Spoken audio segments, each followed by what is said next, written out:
Dr. Zetsche, thank you so much for joining us. It's good to see you again. Thanks for having me. Now, you've been producing SUVs here in Alabama for about 17 years. You finally brought a sedan to Alabama, the C-Class. Why now? Well, the C-Class is our best-selling vehicle of the entire portfolio, and the United States is the biggest market for this vehicle. So it was about time, I would say, to bring both together, to have our best-selling sedan in America being built for the Americans in America. Now, does this open up opportunities for other sedans to be built in the U.S.? Well, we just made this step, starting production and selling the vehicle now. So there might be further opportunities, but at that point of time, there's no other decision being made for sedans. Now, the C-Class just going on sale here in the U.S., the brand new version of it, just in the past few days. What sort of response have you been getting so far? You're pricing it at about, I believe, about $1,000 more than last year's model. Does producing the car here now open up opportunities for higher margins on the C-Class? Well, first of all, we were extremely pleased about the reaction to this new vehicle by the media, by our dealers, and now starting these days by our customers. It was overwhelmingly positive. Many people trade it as their small S-Class, which is perceived by many people as the best car in the world. So that's certainly a good starting point. We do not want to give away our vehicles, but we definitely think these vehicles warrant a premium, and that is expressed in our pricing. But of course, it has to be more value for that vehicle, and that's the kind of reaction we are getting. Producing the vehicle in Alabama here in the US in the first place means faster reaction time, better connection to our customers. And of course, it had to be an economically feasible decision to do this production here in the US as well. And this plays out to be a right decision in this regard as well. Now, you've already expanded this plant 5 times. You've obviously added lines to produce the C-Class. Is there opportunity to expand this plant even further, or will you potentially look at other locations in the US to build another plant?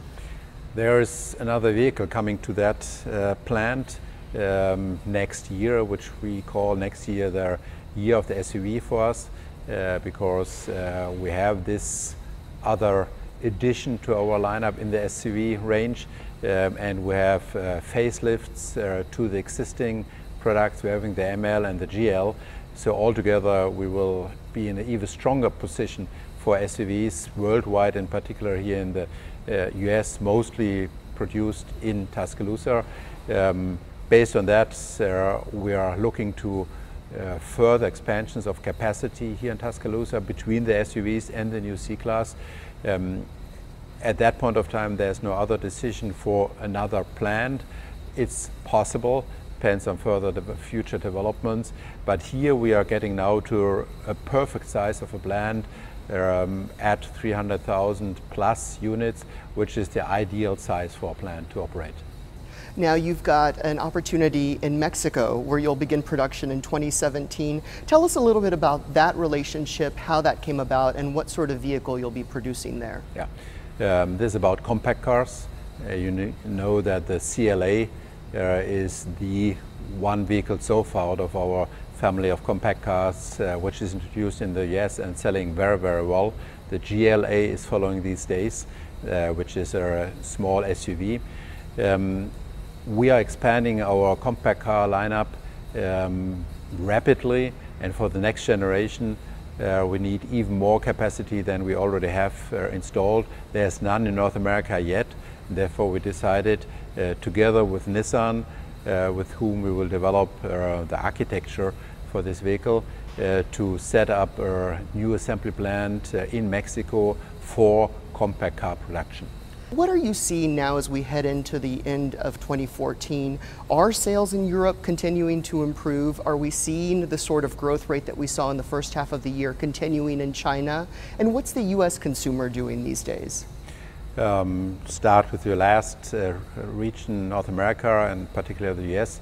We are seeing very positive developments. We expect the total market to get in at about 16.4 million, which is really a pre-crisis level and very healthy level for this market. We see growth in China continuing overall, in particular for premium cars, which have a higher growth rate. The same applies for the US as well. Europe, certainly based on the more recent political challenges in Eastern Europe, south of Europe, in Northern Africa, obviously, has its own challenges. And we do believe that the recovery will continue, but perhaps at an even slower pace than we already have seen before. So at that point of time, the overall picture looks pretty bright, but of course there are some clouds in the sky, and we have to see how they will develop. So will you retain the crown of luxury car maker in the US this year as well? We do believe that our vehicles are in high demand. We know that we cannot fulfill all the requests by customers based on capacity constraints in most of our car lines. We will not play any stupid games just for statistical reasons. Based on demand, I think it's likely that we will be number one at the end of the year.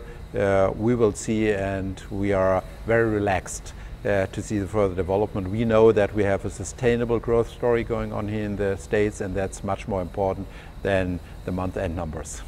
Dr. Zetsche, thank you so much for joining us. We appreciate it. Appreciate that. Thank you very much.